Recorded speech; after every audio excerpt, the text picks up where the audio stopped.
All right, just give me 1 second here while I check and see if the audio is up.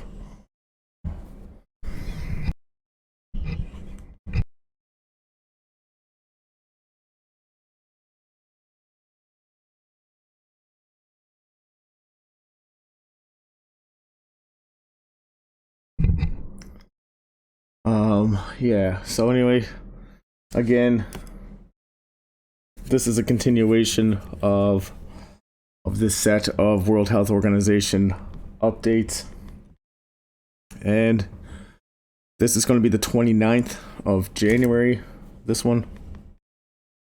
Again, I'm just going to wait and make sure I have audio on this. Just 1 second. This is a continuation of... Good job. Okay, got that. All right.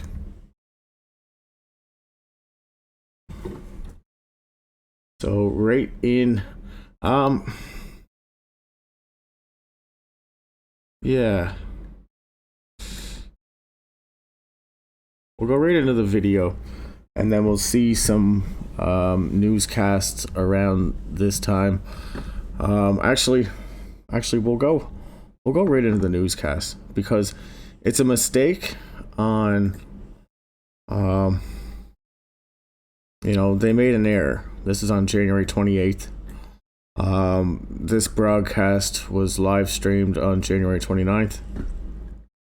And they made a boo-boo, right? This is just a quick video.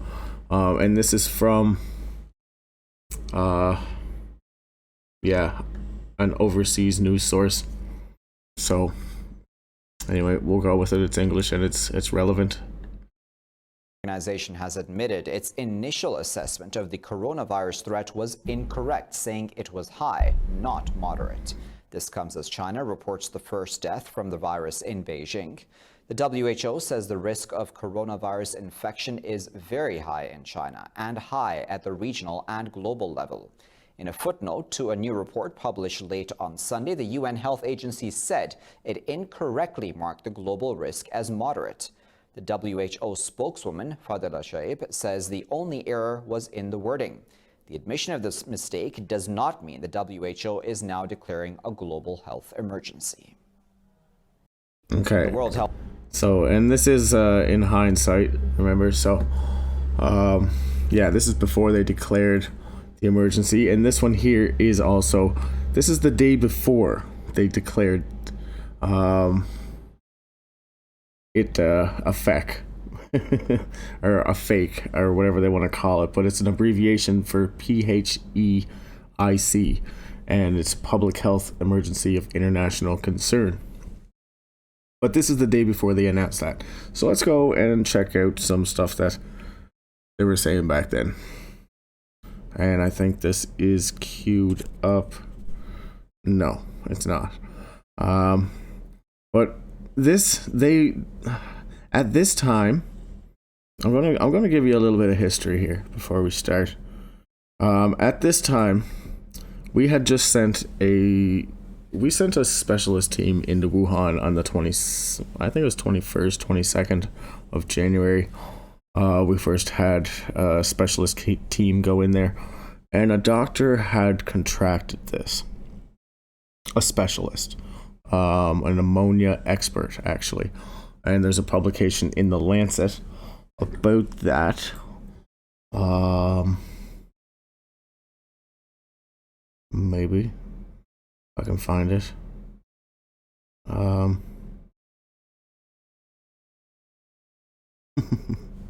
There's so much information. No,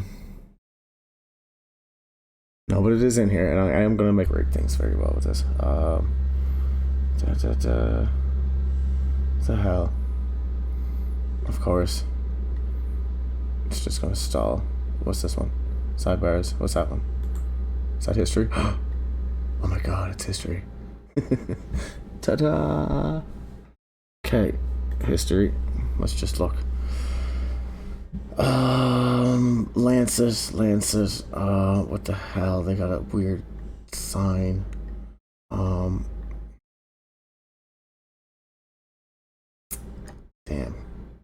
Not seeing that.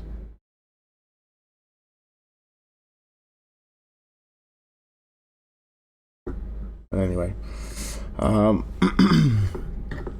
there was a publication out. Make a long story short, that this expert caught the disease through his eyes, and that's how it made a publication in a health journal, because his eyes got really irritated the next day, and it was like 3 days before he got the pneumonia, that his eyes were really irritated, and he was well protected, and he's a specialist and he's an expert, so you can guarantee that he was taking all the right precautions, or all the ones that he could anyway.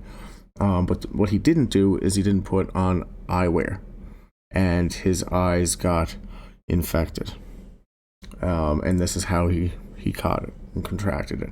So there's a lot of things that were going on that are around this time, and they just are gathering the real situation, because they're getting these reports back, and anyways, right here, Mike's pretty upset, right? He's kind of stressed out, and he's he's getting a lot of fire, and he's getting a lot of questions, and he's breaking too, right? His stress levels are kind of coming through, because he's usually calm and collective, right? And that's the way he's supposed to be, but he kind of broke out of character here. And he seems kind of nervous when he's talking about this stuff. But anyway, that's kind of the picture I want to paint for you. Like the gravity of the situation, what they're seeing at this time, right? So let's roll. So WHO is working with those countries to ensure that they have the basic capacity to do diagnostics, case detection, isolation, quarantine, and follow-up. I believe that the world is pulling together to respond to this outbreak. We are at an important juncture. Like you see the gravity in his voice. Like he's like, I'm not reading too much into this. He's at a character right now, right? He's a little worried, and he's got to do this update, and he's got to be in this update, and people are expecting this update, and he can't. He's got to be here, and he's got to be focused, but he can't.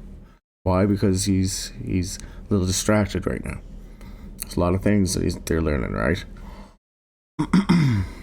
In this event, we, as WHO, believe that these chains of transmission can still be interrupted. This disease is still spreading from person to person through personal contact between individuals, and through proper management of hygiene, proper management of case identification, isolation and social distancing. Like in previous outbreaks of coronavirus, we may be able to, working with the government in China and other governments, stop those transmission chains. We must make that, we must commit to doing that together, and I believe the Emergency Committee tomorrow will consider the merits of declaring a global public health emergency, and the merits of any temporary recommendations that could be made, so that all Member States behave and act in a coordinated and measured fashion in response to this evolving event. Thank you. Thank you. Like he he's not like he's doing real good to like control himself. I'm telling you, I'm not reading too much into it. I'm not, because I've seen all their broadcasts, right? And he's upset. Of course, it's one of his colleagues that he knows quite well that just contracted this virus, right? And not only that, they know the gravity of the situation, right? That's just playing a factor into the whole thing, right? So,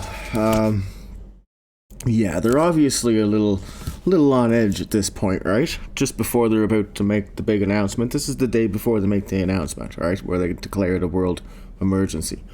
So they're getting some information trickling in, and they're kind of like, holy fuck, and he's trying to hold it back, because it's a real situation, and they're a little bit better about it now, because they've taken, they've done psycho. Like, I'm not reading too much into this. They meet with psychologists. They do at this stage. They really do. They have to, because they see things. I promise you. And it's like, they need that. It's actually It's not even recommended. It's forced. They have to have these. It's like either it's probably weekly at this point, right? Or if not, every couple of days. Where it's like a corporate. It's not corporate, but it's like a, you know, a group thing that everybody at the panel probably has to do, kind of thing. So yeah, it's they're getting a little better at it now, because they really have to be, because the situation is really dire. Back here, the situation was dire too, right? But it was unfolding really fast, and nobody really knew exactly how bad it was or what. But they're just trying to get a hold of it here, right? And this is kind of where it's at. Painting a picture, if there is any there. So next item on the agenda, which is the team that is in there.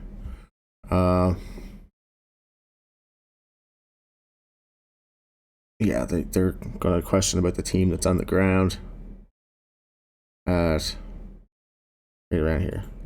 We'll just let it run from there.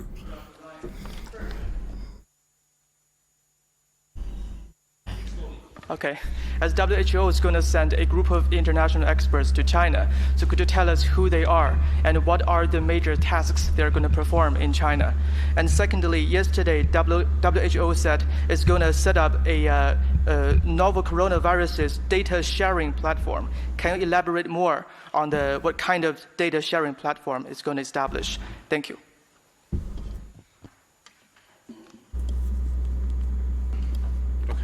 I'll pass to Maria on the data sharing platform. There's much data that we need member states to share with us, and we would like to have that data in the most organized and standardized format that we can. So I'll ask Maria to speak to that. With regards to the expert team that will go, that team is still being pulled together. But let me stress, China is doing the right things, and China is responding in a massive way. This team is, in that sense, if you would imagine, this team is not going to help China or assist China. It's to work in collaboration with Chinese experts to come to a better common understanding of these issues and ensure that the lessons being learned, the science that's being applied, and the evidence that's being gathered is shared with the world. So I think it's very important to understand this mission as not an initiation of a response. The response is fully underway in China. This team is to go and learn lessons, to observe, and to work with Chinese experts to learn as much as we can about this disease in order that other countries may benefit from that. Like Mike said, a character here. He really is. He's a little shifty, right? And I don't know what's going on here, but there's almost nobody in that room. Like there should be. It's only those three, but anyway. And this is the day before, declaring a world health emergency kind of thing. So yeah, they were talking about the data platform and this sharing to create a better communication, right? Because the data's still not coming through at this time. So they're trying to make a template that everybody has, that's easy to follow, that's standardized, that everybody, it's going to be accessible. But even, it's the data even then was broken, and the data's still now broken. It's always been broken, is my point. Right, and I'm not trying to be skepticized or not. It's just the way it is, right? So you'll see it for yourselves. Make choices for yourselves, right? It's just information. Thank you. So we mentioned yesterday in our SITREP that we will be launching this global novel coronavirus clinical characterization case reporting form.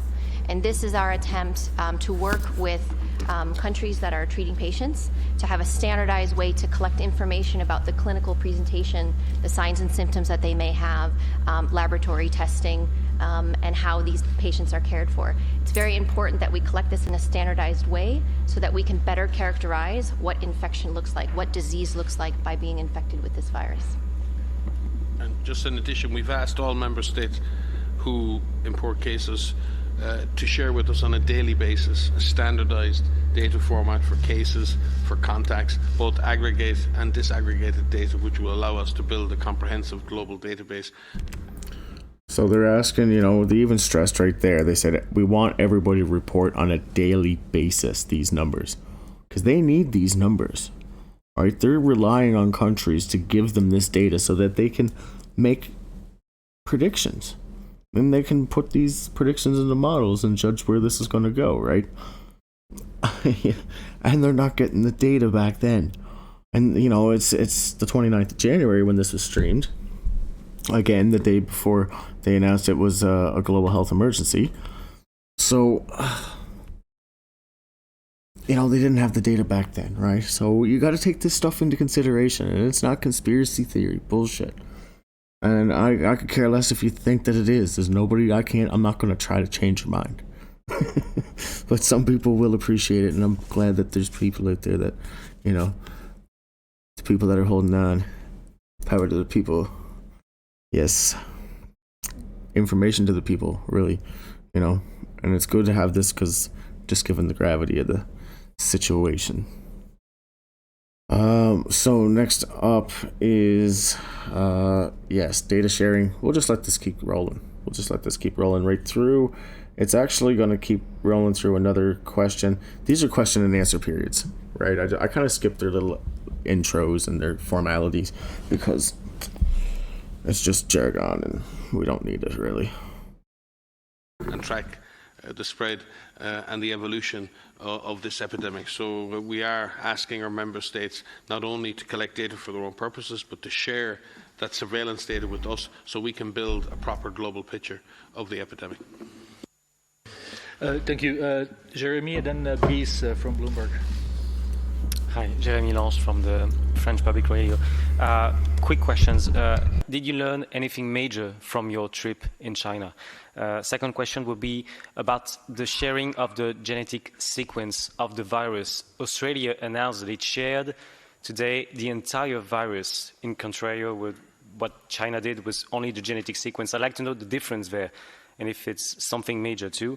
And the last question would be something more personal, your personal feeling about the media frenzy about the coronavirus. We all know that there is a media frenzy here, and what it is you think about this? I mean, are we making too much headlines about the coronavirus right now, or too little? It's really hard to understand. I'd like to have your personal thoughts on that. Thanks.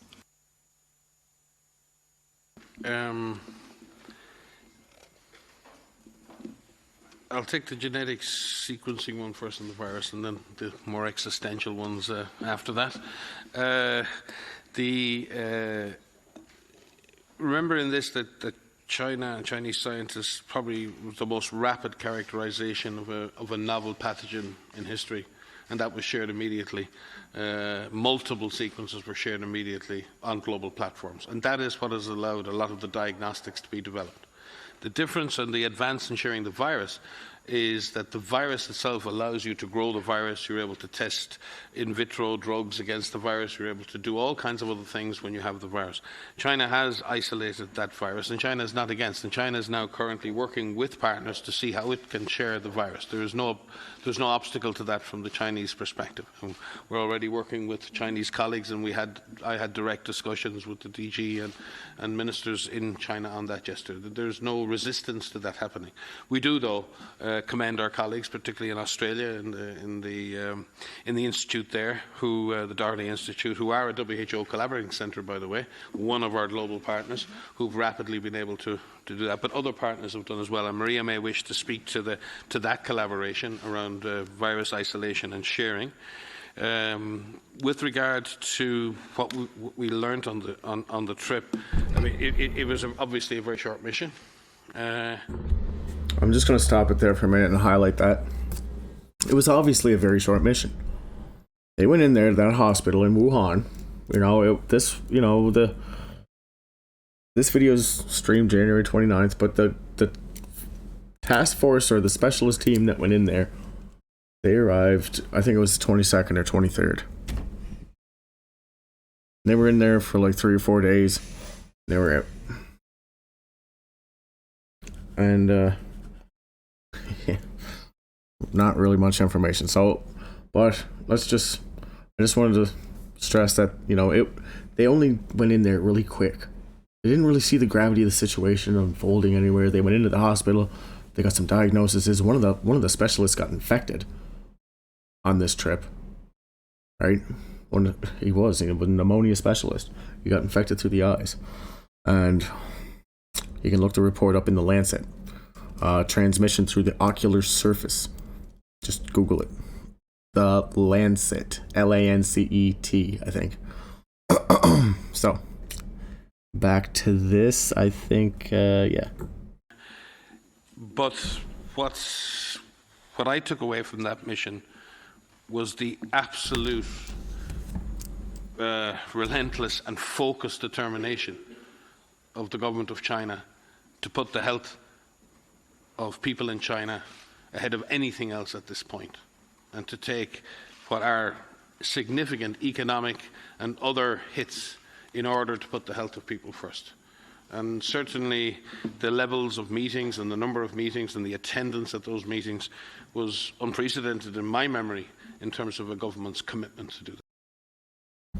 Okay, so he's kind of dodging the question there, but at the same time he's just saying, well, they were asking, what kind of data did you gather during the mission on the ground, right, into hospitals? He's saying, well, we've never seen anybody so committed, and the actions that China's taken. But he can't come out and officially point the finger at China here, right? Because then China can renege and be like, what the fuck, right? You can't make us look like idiots on the world stage. Right, they're not gonna be cooperative at this point. So he's gotta stroke China's ego and be nice with China, right? They all do. China's a sovereign country, and they can just back out and just do whatever the hell they want whenever they want, and they can just do whatever the hell they want whenever they want. There's no law that's governing China to officially report anything. They're just doing whatever they do, and taking care of the situation in an extreme manner.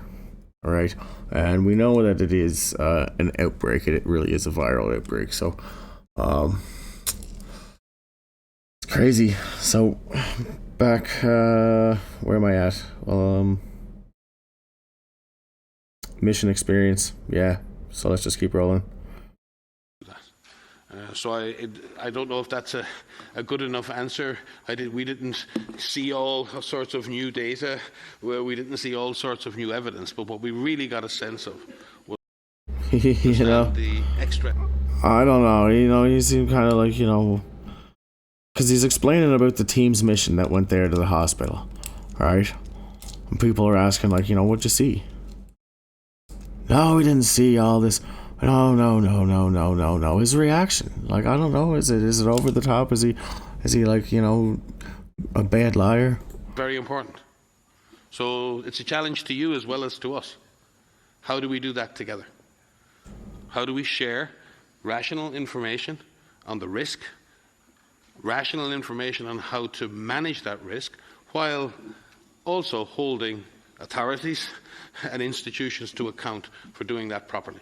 And there are no answers to that, and maybe I'm giving you a very philosophical answer, but I've been around this track so many times that is essentially the balance we have to find. He's nervous. Tell me he's not. The communications and media community and ourselves. And maybe Maria can add on the sequencing, because it is important to understand the extra advantages that virus sharing gives you over sequence sharing. Yeah, just to But anyway, like he's nervous, but it's frustration, right? It is coming in frustration.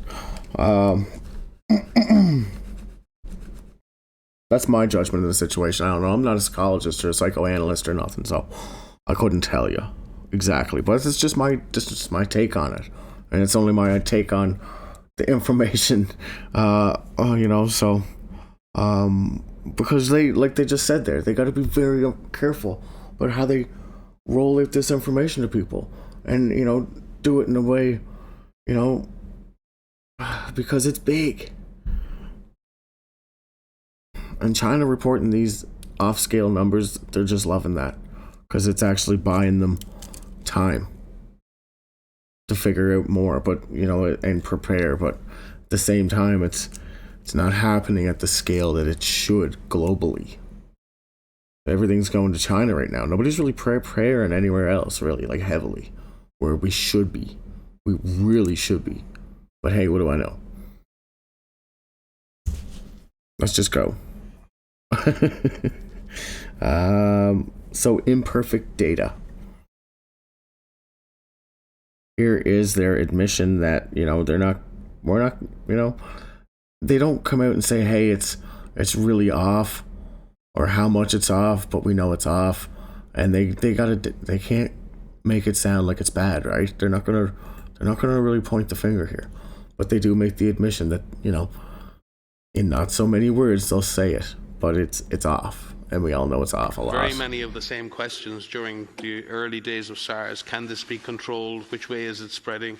And at the time, I said we have to base our actions on imperfect evidence. Imperfect evidence. So are those conspiracy theories?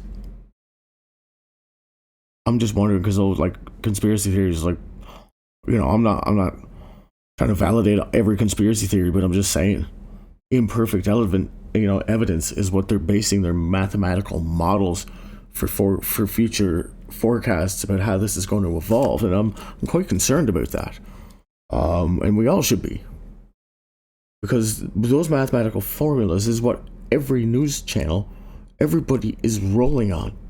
Every scientist around the world is diagnosing those exact numbers, and they're wrong. So, and again, this is January 29th, right? This is trip down memory lane. But anyways, Mike's a little stressed out here. He's a little out of character because, he knows the gravity of the situation. And at this moment, he's got a friend who's infected with this. So, what else? Actually, we can just let this roll right through. We're just going to watch Mike's demeanor. And if you've watched his broadcast before, this is totally out of his element. And he's showing it. There will never be enough information to make a perfect decision, but if we don't make decisions and act, therefore we don't take any opportunity. So this is really where science, public health and policy meet. Can we gather enough evidence and make good evidence-based decisions that are rational? And can we use that evidence to drive a public health strategy that can stop the disease with the minimum impact on society, the minimum impact on economy? And can we balance those two things? Because we have to, and this is coming to your question on the media issues around the world. Of course people are concerned. Why wouldn't people be concerned? A new virus has emerged. We don't have a therapy. We don't have a vaccine. That disease has emerged and crossed the species barrier. It has spread and caused a major epidemic in China. That's a concern. And people shouldn't be criticized for having that concern. But I do think we need to also focus on what to do. In a crisis, it's very easy to sometimes I've called it the something must be done club, where people say something must be done. Well, unfortunately, we don't have the opportunity to say something should be done. We must decide what needs to be done, and we must get on and do it. And can we find a way to make that happen? And we need partners in the media to work with us in that. Effective risk communication is the most... Right there. We need the partners in the media to work with us on that. So right there, they're asking the media, saying, hey, chill out on, the over-speculatory things. Just run enough, right? Don't push the boundaries, right? And for the sake of why? Public safety. We don't want to panic the public. So, it's a very valid reason. If the media comes out and reports anything too left field and creates a panic, that's going to be, that media fucking station's going to go lose their license and everything, I promise you. No matter who it is, CNN or fucking whoever, unless it's validated, on, really good. But right now, they're asking the media, and they always have been, to just chill back, right? And let's just rerun that again, just 1 second, just so we can hear that exact statement again for anybody who might not have been paying attention, like me. Unfortunately, we don't have the opportunity to say something should be done. We must decide what needs to be done, and we must get on and do it. And can we find a way to make that happen? And we need partners in the media to work with us in that. Effective risk communication is the most powerful tool we have at our disposal right now in the absence of vaccine, in the absence of drugs. And our colleagues in the media are a channel to populations. You also are there to keep us accountable, and that's a very important part of your job. But you also communicate with vulnerable people who can protect themselves. Bam. Right there. So you can't communicate, he just described how it works, right? Exactly how I just described it. They're a source of information, and if they go a little too much, people are going to start panicking, right? So that's why, media outlets are, they probably have a lot of things that they could be reporting on, but in the sake of calm, in the sake of not panic the public, it's being veiled, right? It really is. And that's a suppression in a sense, but and then you could argue this point to say, well, it's a good idea that they're doing that. We don't want to panic people, but you don't want to inform people. Is that you're taking information away from people for the sake of creating a panic or not creating a panic? I don't understand that, but it is a fine line to tread. I agree, and it's like fuck, right? But it's access of information, and if they know something, which they probably do, we should be allowed to speculate. I know, and there'd be a lot of conspiracy theories running around, but that's good. In a situation like this where nobody knows nothing, it's good to have free thought. Because, but no, it's almost like China. It's almost like they're fucking suppressing what people should be thinking about. No, don't think about that. Don't you dare. Right? It doesn't make sense. And anybody who does is a conspiracy theorist, right? So, just pay attention. I'll walk you through it as best as I can. And yeah, so what's the next up? We're just going to let that roll. How you choose to communicate risk is very important. So it's a challenge to you as well as to us. How do we do that together? How do we share rational information on the risk, rational information on how to manage that risk, while also holding authorities and institutions to account for doing that properly? And there are no answers to that, and maybe I'm giving you a very philosophical answer, but I've been around this track so many times that is essentially the balance we have to find between the communications and media community and ourselves. And maybe Maria can add on the sequencing, because it is important to understand the extra advantages that virus sharing gives you over sequence sharing. Yeah, just to complement what Mike has said, the rapid sharing, when we say rapid, we mean days. The availability of having a full genome sequence of a novel virus available to the public to be able to develop diagnostics, to be able to diagnose patients in other countries is unprecedented.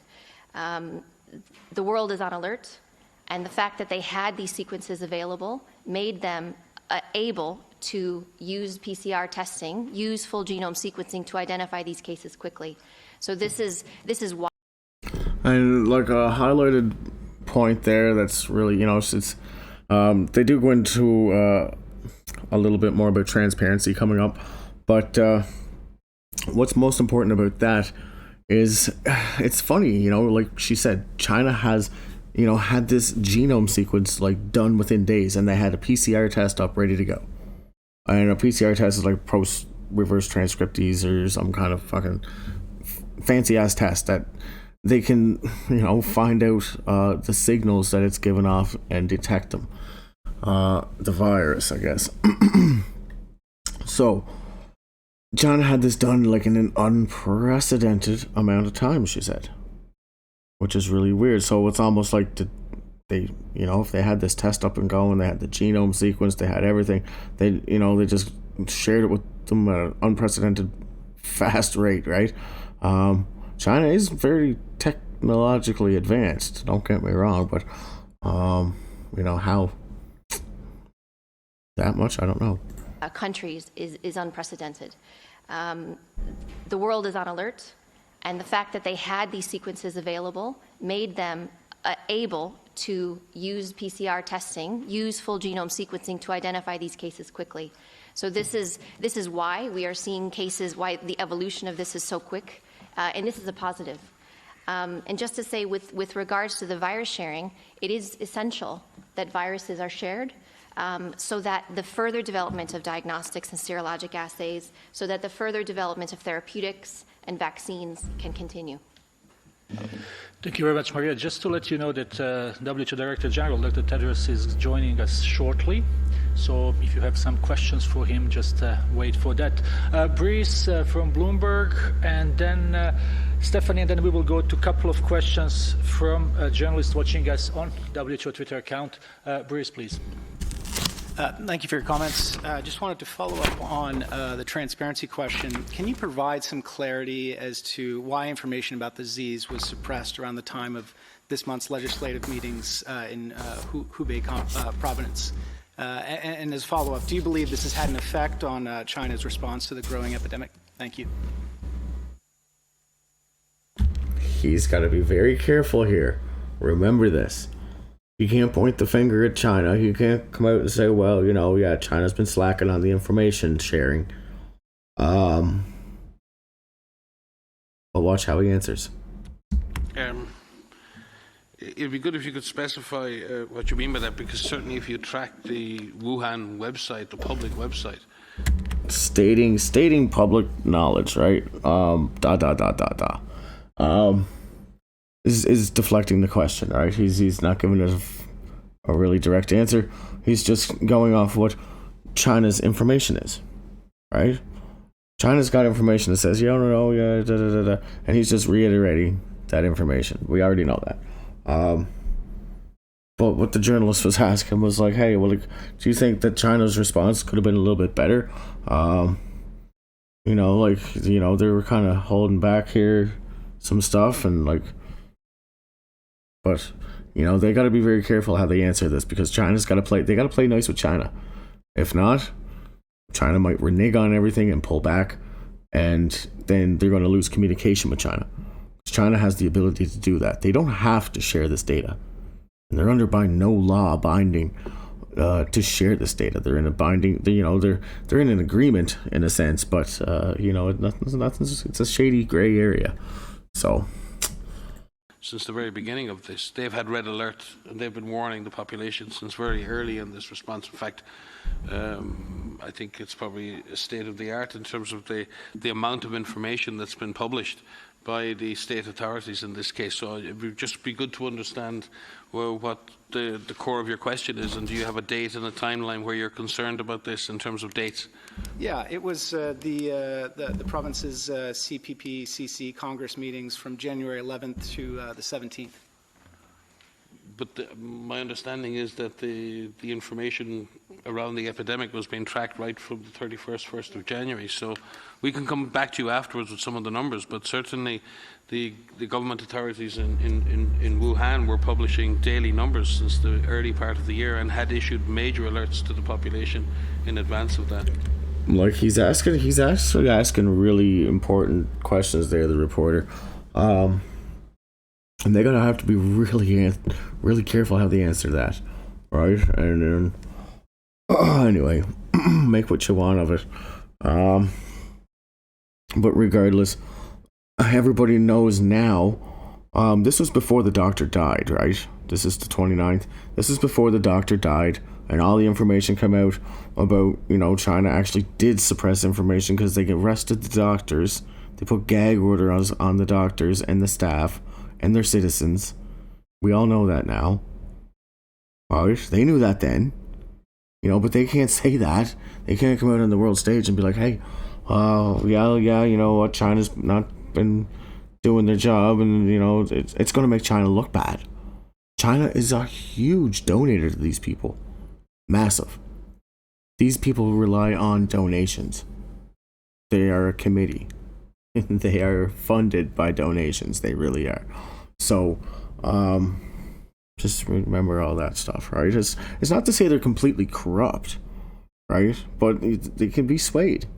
And the data that China is giving, which nobody has any oversight of except China, and whatever they want to give us as figures, that's what all our models are going on. Remember that, right? We know the numbers aren't correct. We knew them back then. They knew them back then. So next.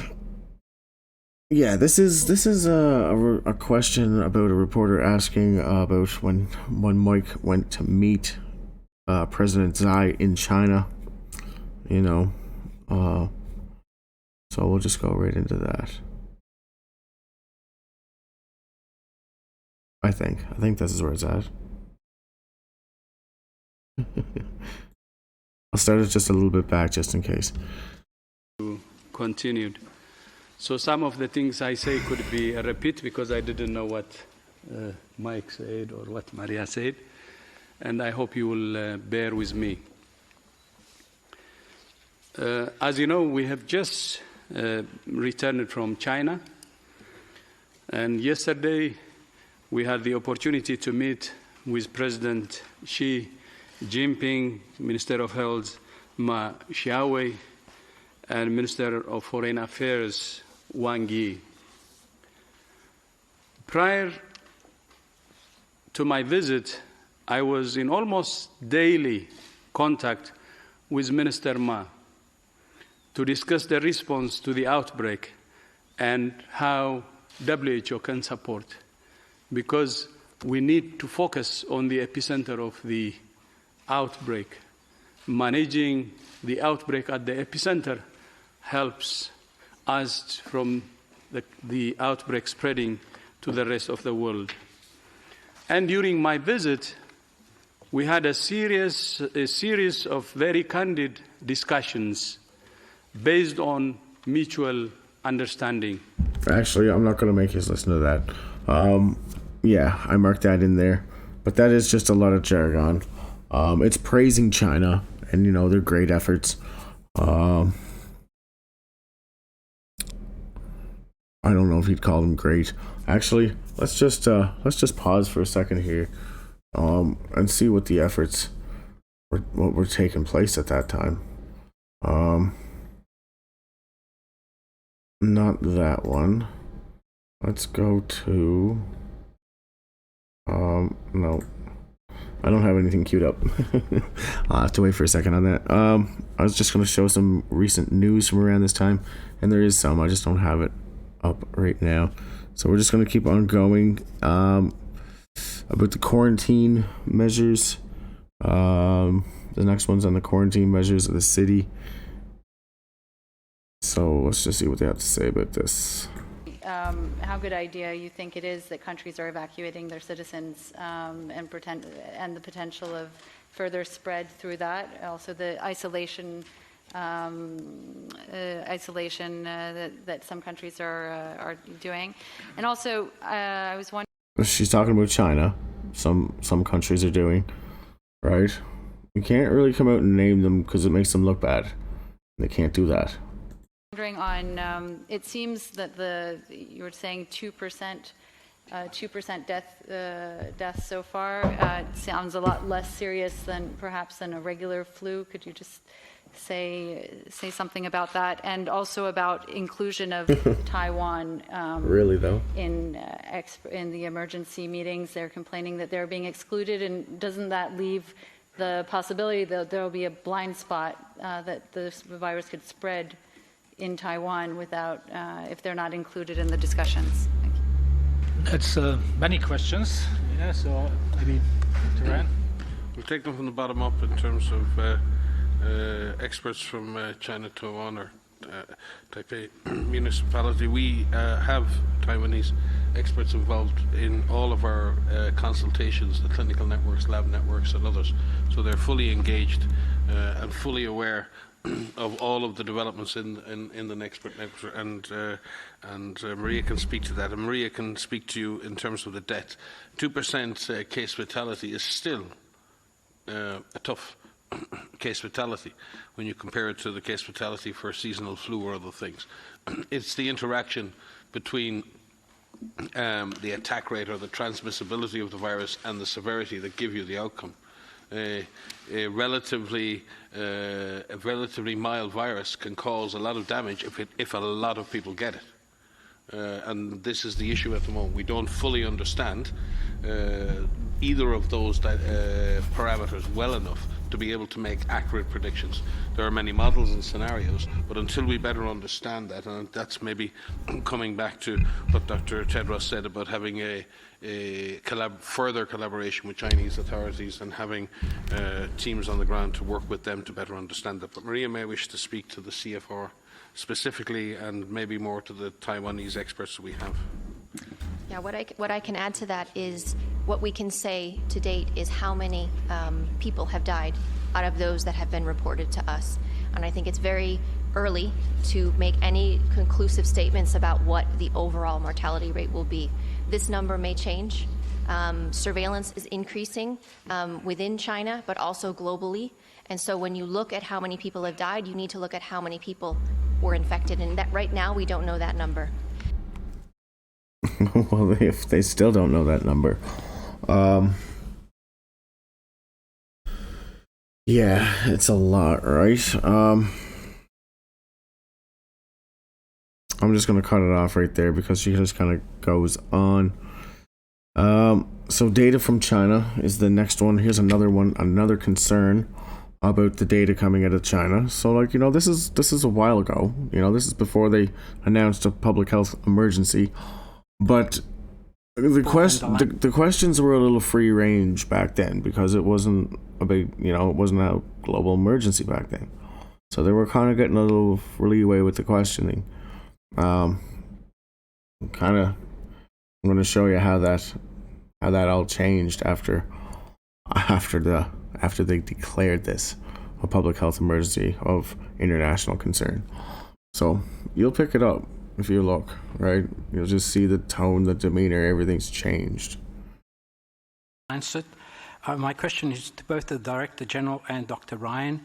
Dr. Ryan, last week you mentioned you hoped that you would be getting desegregated data from China. Are you receiving that data now? And based on the data that you're receiving from China, from a journalist online, and that's a possibility of having asymptomatic cases being infectious. Number one, it is very difficult to work out from routinely reported data on an epidemic the asymptomatic transmission. That requires very specific household studies, only a few of which have been actually carried out. It would be impossible to determine that from the day-to-day reporting. We are receiving a detailed daily epidemiologic report from Chinese authorities, in fact, sometimes twice a day. And we have received in advance of the Emergency Committee last week a detailed disaggregated database that allowed us to carry out very similar analysis to what the Chinese have done, and they have undertaken to share a similar disaggregated database with us in advance of the Emergency Committee tomorrow, and we're hoping to receive that this evening, which will give us another full week's data of disaggregated data. And that's very important that we do receive that, and I've actually personally been in touch with our office in China this afternoon to ensure that we receive that, so we can have a parallel analysis in advance of the EC tomorrow. Thank you very much, Dr. Ryan. So we will take a few questions. I think this last question has answered questions from Euronews, Oliver Miocic, Carly Weeks from Canada, Globe and Mail. We answered a question from James Gallagher from BBC on a death rate. Helen Branswell had a question on infections within healthcare facilities. Do we know much about it, or it's mainly community infections? Unless you're severe, then they put you in an isolation unit. All right, if you've got mild symptoms, they're sending you out. Right, they really are, and that's why. And if actually they want you to call ahead of time, and basically they want you to stay at home if you've a self-isolation because they don't want this thing going to the hospitals in North America and other places, and where it really can because it went through other places. And she's specifically more talking about the Wuhan hospital here. Terrible disaster, really. Maria? Yes, so we have reports of a hospital cluster in Wuhan, which involved 14 healthcare workers. We also have reports of healthcare worker infections in other parts of China, but we have not heard of hospital outbreaks in China, other than the one that I just mentioned. Okay, but we know that now is not true, because she said that there was other, well, she just said right there that there was other healthcare workers infected. And anyways, we know now that the official number that they did release, I think it was like around 1,700 infected, and that was from China. That was China's number. That was what they reported. And if we were going to take those numbers as factual, I don't know. I am very skeptical at this point, and with good reason. They lost a lot of frontline people. They really did. They really, really, really did. We don't know how bad it is. We don't. But it's worse. So, retrospective data like these videos going back, giving a little picture of what we know now as well. So, on with the next one. Human transmission.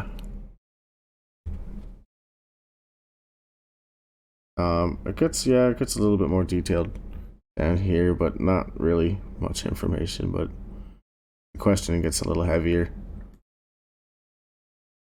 Although it's 68 now, it may not be bigger.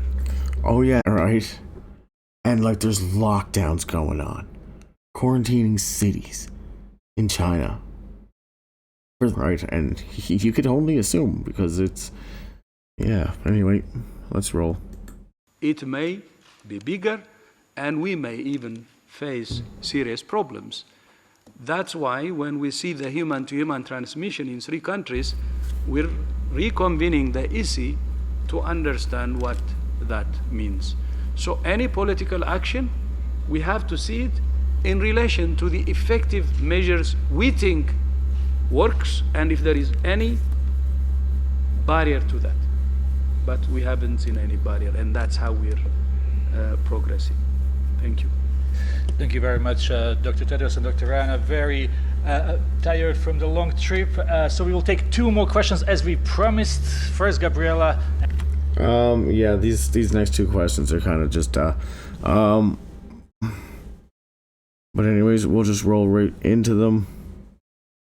Oh yeah, this is where, like, the uncomfortable, this is where the whole media kind of coverage came from whenever they were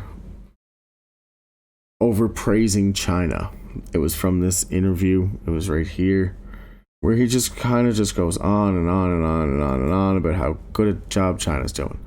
And there's very good reason for that. I was uncomfortable to watch because I was like, ugh. Are you guys in love or something? But anyway, like, it's good to mention that they're doing a good job, but he overdid it. Anyway, in my opinion, and a lot of other people's opinions too, because the reporters started questioning that. Like, what the hell? Like, why are you praising China so much and they're hiding data? Well, there's a good logic behind that. Because the better he can make China feel, whatever, like that, the better China's gonna play right now. I don't know. It really does seem like that, right? But now we know, in hindsight, that data was in fact suppressed. It really was. The doctors got arrested, and that was like one of the biggest ones, right? A couple of reporters went missing. That was a couple of other bigger ones, So the data was always a little off. But here, let's just watch him stroke China's ego here for a little bit. It's uncomfortable. It's kind of ooey. Starting from the number 1, from the president himself. And I said it in my speech, the level of his knowledge is very, very amazing. we actually ask in other countries to have that level of political commitment and the technical competency too. That level of political attention. And I would be happy to say it again and again. And the reason I'm saying this is China is doing its best, and that helps. Of course, in addition to that, we call on all member states to also give that kind of attention, both political and technical. Both political and technical. And that can help us to prevent the spread of this virus and control it as soon as possible. But having said this, considering the last few days progress of the virus, especially in some countries, although the number is 68, and especially the human-to-human transmission in 3 countries, worries us. In Germany, in Vietnam, and also Japan. These are the 3 countries where we have witnessed human-to-human transmission. If this gets into a country with weaker system, maybe that wasn't it. That could be problematic. And as you said, the mobilization of member states, the support from member states is very important. But each member state committing for its own first, and then applying the principle of solidarity and cooperation. Because the most important principle in addressing this global problem is by upholding the principle of solidarity and cooperation. And it starts from sharing information. When a case crosses to another country, the country of origin should notify the country which is going to be affected as soon as possible. So the solidarity and cooperation starts from sharing sharing information. And that's what we call on countries to really make sure, to really share information real time. And that will protect them and protect their neighbors and beyond. Thank you very much. Sorry, can I just add, because I think it's important when the speaker asked about WHO's capacity to cope with all of these demands, and it's the capacity to cope with the emergency demands, and it has been tough, and it is demanding, and Ebola, coronavirus, Syria, Yemen, and all the other epidemics and natural disasters. We're seeing the impacts of climate-mediated disasters, Mozambique last year with the floods, cholera outbreaks. So the convergence of climate, conflict, population density, population movement is driving a new wave of emergency events. The WHO and Dr. Tedros, in creating a preparedness division within my program, is fundamentally addressing the fact that we must get better ready for that. Just responding is not enough. So an ounce of preparedness is worth a ton of response. And I have said to you of the core press corps here many times that you don't get too many people coming to press conferences on preparedness. And that's... Anyway, yeah, he just keeps going on there for a little bit. But, you know, it's... Yeah, I queued that up wrong, or introduced that wrong. There's another one where he was actually... I think it was after the world... after they announced the world emergency. So last one on this video, and it is about the peak of the virus, about when it's going to peak, or about have we seen it slowing down? Does anybody know when it's going to stop? How is it being transmitted? And is there a mutant, or what generation is this? Kind of like where we're at, because that's very important information. Let's go into the last one here. Learning from day-to-day events we get, and building it on constant basis will be very, very important. Thank you. We will take a last question as promised, please. Thank you. It's Liu from China's Xinhua News Agency. A few questions for Dr. Ryan. First, any update on the evolution of the virus? How many generations are there so far, and how does it going to affect the ongoing solution to contain the epidemic? And the second question is, based on the information the WHO has so far, how long do you think it would take before the number of infected cases, both suspects and confirmed would reach its peak and then start to decline? Thank you. I'll let Maria, sorry, I'm mixing you up with the other one. Maria will answer the question on evolution, but essentially the virus is being remarkably stable. And there is no scientist nor sage on the planet that will tell you when the peak of this epidemic will occur. The peak will occur when the peak occurs. The peak will occur as soon as we put together a package of interventions that are designed to stop the virus. He said the peak will occur as soon as they design a package. That's what he said. Do you want to hear it again? I wasn't even paying attention. I was just like, what the fuck? I forgot, some of this stuff's new to me too. But anyway, let's just go back to see what he said there. Virus is going to peak whenever we get a package in place. Virus is going to peak whenever it runs out of steam, whenever virus wants to peak, whenever its characteristics that define it, limit its capacity to mutate or spread. It has nothing to do with your package, Mike. Sorry. It's getting late. Anyway, I'm getting too critical, so let's roll it again. As soon as we put together a package of interventions that are designed to stop the virus. So we need to focus not on where the peak is, we need to focus on our actions in the coming days and weeks. I don't know how designing a package or putting in these actions is going to stop a virus if we still got open trade going. You still got daily business as usual. Everything's going just as normal everywhere else in the world. But anyway, okay. And the next one is, we'll just let that roll with mutation, I think, or generation. And to add to that, to reduce that peak, whatever that eventual peak will be, all of these actions and taking into consideration reducing transmission, reducing morbidity, mortality, that will reduce that peak, and that's our goal. With regards to transmission, Chinese authorities told us that during the emergency committee, you saw in the EC report that there were 4 generations inside Wuhan and second generation outside of Wuhan. That's new to me. I never heard that before. Maybe I wasn't paying attention. But there's a 4th generation inside Wuhan and a 2nd generation outside. That means, generation just means like that it passed from one person to the next person. That's a generation. Passes, and then that person who got it from the first person passes it on to the third person, and that's a next generation, right? Same thing as like an iPhone, right? It's generation, right?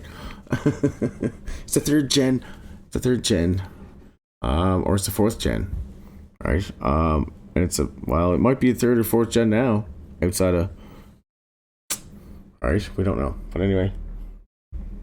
What we need is more information on that in terms of the investigations and how, when a case is identified, how they're doing their contact tracing, how actively they're looking for individuals in additional cases.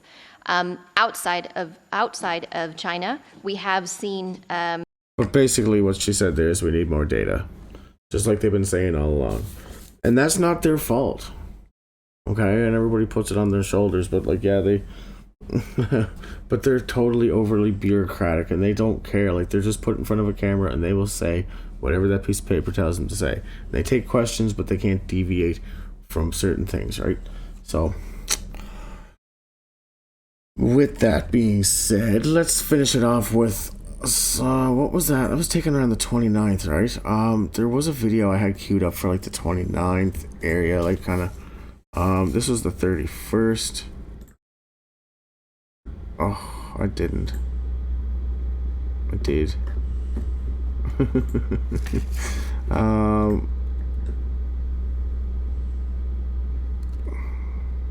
Maybe.